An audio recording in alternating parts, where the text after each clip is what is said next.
अस्सलाम वालेकुम, क्या हाल चाल है? ठीक है।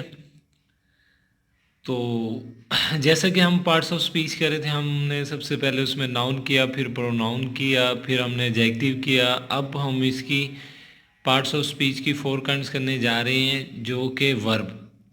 वर्ब क्या होता है इसके बारे में हम डिटेल में इंशाल्लाह इस वीडियो में पढ़ेंगे। उससे पहले अगर आप लोग इस चैनल पे न्यू हैं तो हमारे चैनल को सब्सक्राइब करें, लाइक करें और बेल आइकॉन का बटन दबाएं ताकि हमारी आने वाली न्यू वीडियो का नोटिफिकेशन आप तक पहुंच जाए। तो वर्ब वर्ब कहते हैं फेल को। और वैसे इसको सिंपल लैंग्वेज में अगर कहा जाए तो इसे कहते हैं एक्शन। जो अल्फाज किसी शख्स चीज़ की सरगर्मी, अमल या होने की हालत को जाहिर करें फेल कहलाते हैं।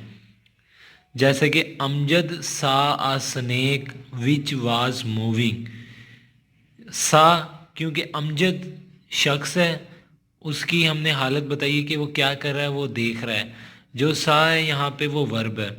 और स्नेक विच वाज मूविंग ये भी क्या है, ये भी वर्ब है, यानी कि दोनों एक्शन है। यानी कि यहाँ पे हमारी जो डेफिनेशन है, जो अल्फाज किसी शख्स चीज़ की सरगर्मी या होने की हालत को जाहिर करें, यहाँ पे वो जाहिर कर रहे हैं। अब चले हम इसकी सेकंड एग्जांपल देखते हैं साथ ही, कि शी इज़ ब्रेव गर्ल। जो girl she is brave girl है वो ये कैफियत है, इज़ है ना, जो वो कैफियत है, यानी कि she is a brave girl. इसमें मेन एक्शन नहीं है, लेकिन वो इसकी कैफियत को बता रहा है, उसकी हालत को बता रहा है कि वो लड़की क्या है, वो ब्रेव है। जो इसमें इज़ है वो भी वर्ब है, और ऊपर वाले सेंटेंस में जो सा है वो भी वर्ब है। चलें इन नटशेल या मुख्तसरन अगर हम वर्ब को डिफ़ाइन करें, तो मैंने इसकी एक और एग्जांपल आप लोगों की आसानी के लिए लिखी है कि वर्ब ऐसे अल्फाज होते हैं जिसमें किसी काम का करना, होना, सहना पाया जाए, वर्ब कहलाता है। अब करना, I am writing a letter, कि मैं लेटर लिख रहा हूँ या मैं ख़त लिख रहा हूँ, तो करना। होना, इट इज़ रेनिंग हैविली, तेज़ी बारिश तेज़ हो रही है। और सहना, आई एम फीलिंग कोल्ड, मैं सर्दी महसूस कर रहा हूँ या कर रहा हूँ। तो यानी कि यहाँ पे हमारी जो इसकी डेफिनेशन है वो कंप्लीट हो जाती है, जिसमें किसी काम का करना, होना और सहना पाया जाए, उसे क्या कहते हैं, वर्ब कहलाता है। वर्ब क्या होता है, एक्शन। चलें, जैसे कि हमने वर्ब पढ़ा है कि जिसमें किसी काम का करना, होना, सहना पाया जाए तो वर्ब कहलाता है। Now we are going towards its kind, यानी कि अब हम वर्ब की काइंड्स यानी कि फेल की इकसाम को देखेंगे। There are three kinds of verb. जो वर्ब है उसकी तीन इकसाम है। सबसे पहला होता है ट्रांजिटिव वर्ब। ट्रांजिटिव वर्ब वो होता है जो ऑब्जेक्ट चाहे, यानी कि फेल के बाद मफूल भी इस्तेमाल हो, यानी कि वर्ब के बाद ऑब्जेक्ट लाजमी हो। जैसे शी बॉट अ बुक, यानी कि इसमें हमारा फेल क्या है, बॉट, और मफूल क्या है, बुक। यानी कि ऐसे वर्ब जिनके साथ ऑब्जेक्ट लगाना लाजमी है, ऑब्जेक्ट के बगैर इस सेंटेंस का मतलब पूरा नहीं होता। जैसे कि अगर हम कहें कि शी बॉट, उसने खरीदा, तो ये पूरा मीनिंग नहीं दे रहा कि उसने क्या खरीदा। अगर हम कहते हैं शी बॉट अ बुक, कि उसने एक किताब खरीदी, तो यहाँ पे हमारा जो इसका मीनिंग है वो कंप्लीट हो जाता है। इसका मतलब कि ट्रांजिटिव वर्ब ऐसा वर्ब होता है जो ऑब्जेक्ट चाहे। जैसे कि लव, हेट, ईट, ड्रिंक और एडवाइस एटसेट्रा, ये सारे क्या है, ट्रांजिटिव वर्ब है। जब भी ये सेंटेंस में यूज़ होंगे कि तो इनके साथ ऑब्जेक्ट लाजमी तौर पे यूज़ होगा। And now I am going to tell you the second form of verb, यानी कि मैं आपको दूसरी फॉर्म बताने जा रहा हूँ वर्ब की। वो होती है इंट्रांजिटिव वर्ब। वो फेल जो सिर्फ फाइल को चाहे और मफूल की ज़रूरत महसूस ना करें। यानी कि पिछले सेंटेंस में वो था कि हमने कहा था कि ऑब्जेक्ट चाहें, ऑब्जेक्ट के बगैर इनका मीनिंग पूरा नहीं होता। तो हम इस सेंटेंस में कहते हैं इंट्रांजिटिव वर्ब वो वर्ब होते हैं जो कि ऑब्जेक्ट ना चाहें, ऑब्जेक्ट के बगैर ही इनका मीनिंग पूरा हो जाता है। जैसे कि वी स्लीप, हम सोते हैं। तो हमारा इसमें ऑब्जेक्ट भी नहीं आया। वही क्या है, सब्जेक्ट है, स्लीप है जो वर्ब है। सब्जेक्ट और वर्ब से ही हमारा जो मीनिंग है वो पूरा हो गया।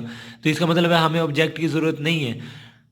और दे लाफ, वो हंसते हैं, तो इसमें भी हमारा मीनिंग पूरा हो जाता है। और गो, अपेयर, वीप, ये जितने भी हैं इनके साथ ऑब्जेक्ट नहीं होता, ये बगैर ऑब्जेक्ट के इनका मीनिंग पूरा कन्वे हो जाता है। यानी हम कह सकते हैं कि इंट्रांजिटिव वर्ब हैं जो ट्रांजिटिव वर्ब के बिल्कुल ऑब्जेक्ट हैं, बिल्कुल अपोजिट हैं। यानी कि इनमें अगर हम ऑब्जेक्ट ना भी दें तो इनका मीनिंग, ये अपना मीनिंग पूरा कन्वे करते हैं। और जिसका ऑब्जेक्ट नहीं होता तो उसका पैसिवाइज भी नहीं बनता। जैसे कि पैसिवाइज का फार्मूला मैंने लिखा है, object plus is am are was verb के साथ वर्ब की थर्ड फॉर्म। अगर जिसमें ऑब्जेक्ट ही नहीं है तो उसका पैसिवाइज नहीं बनेगा। यानी कि ऐसे सेंटेंस जो इंट्रांजिटिव होते हैं, जो ऑब्जेक्ट नहीं चाहते, तो उनका पैसिवाइज नहीं बनता। चले अब हम वर्ब की थर्ड फॉर्म देखने जा रहे हैं, थर्ड काइंड देखने जा रहे हैं, एक्जुलेरी वर्ब और हेल्पिंग वर्ब। इन्हें कहते हैं मददगार फेल, यानी कि मदद करने वाले, हेल्प करने वाले। ये ऐसे वर्ब होते हैं जो सब्जेक्ट के साथ मिलकर कोई मतलब ना दें, बल्कि इनके साथ किसी दूसरे फेल यानी मेन वर्ब की भी ज़रूरत होती है। जैसे आई कैन, अगर हम कहते हैं आई कैन, मैं कर सकता, क्या कर सकता, अब हमें नहीं पता, यानी कि सब्जेक्ट के साथ तो है, लेकिन जब तक इसके साथ मेन वर्ब नहीं लगेगा तो ये अपना मीनिंग कन्वे नहीं करेंगे। जैसे कि आई कैन गो, मैं जा सकता हूँ। यहाँ पे कैन क्या है, एक्जुलेरी वर्ब है, और गो क्या है, मेन वर्ब है। और इसकी सेकंड एग्जांपल देखते हैं, आई मस्ट।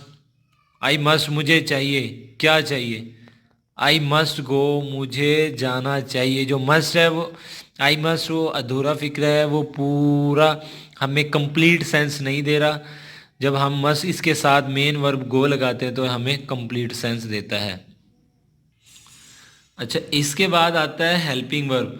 जो हेल्पिंग वर्ब है ये दो तरह के हेल्पिंग वर्ब होते हैं। एक तो होता है is, am, are, was, were, has, had, have. ये हमेशा यूज होते हैं, यूज विद थर्ड और आईएनजी वाली फॉर्म। या सिंपल में भी हम इसे कह सकते हैं कि सिंपल जो हमारा सेंटेंस होता है, जैसे कि हम लोगों ने, अगर आपको पता हो कि मैंने क्लास में आप लोगों को करवाया था कि सिंपल, प्रेजेंट सिंपल और पास्ट सिंपल।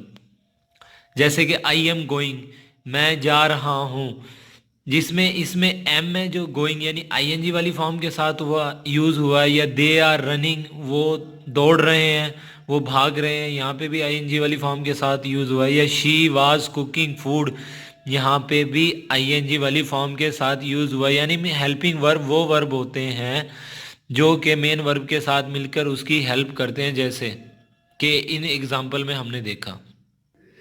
अच्छा, अब जैसे कि हमने कहा कि हेल्पिंग वर्ब वो वर्ब होते हैं जो कि आईएनजी वाली फॉर्म के साथ यूज़ होते हैं या फिर थर्ड फॉर्म के साथ यूज़ होते हैं। जैसा कि हमने वहाँ देखा कि I am running, I am going, वहाँ आईएनजी वाली फॉर्म के साथ यूज़ हो रहे हैं, और यहाँ हैज़ और हैड थर्ड फॉर्म के साथ यूज़ हो रहे हैं। जैसे कि शी हैड कुकड फूड, वो खाना पका चुकी है। जो कुकड यहाँ पे है वो थर्ड फॉर्म है। ही हैड गॉन, वो जा चुका है, तो यहाँ पे भी हैड थर्ड फॉर्म के साथ यूज हुआ है, गो, वेंट, गॉन।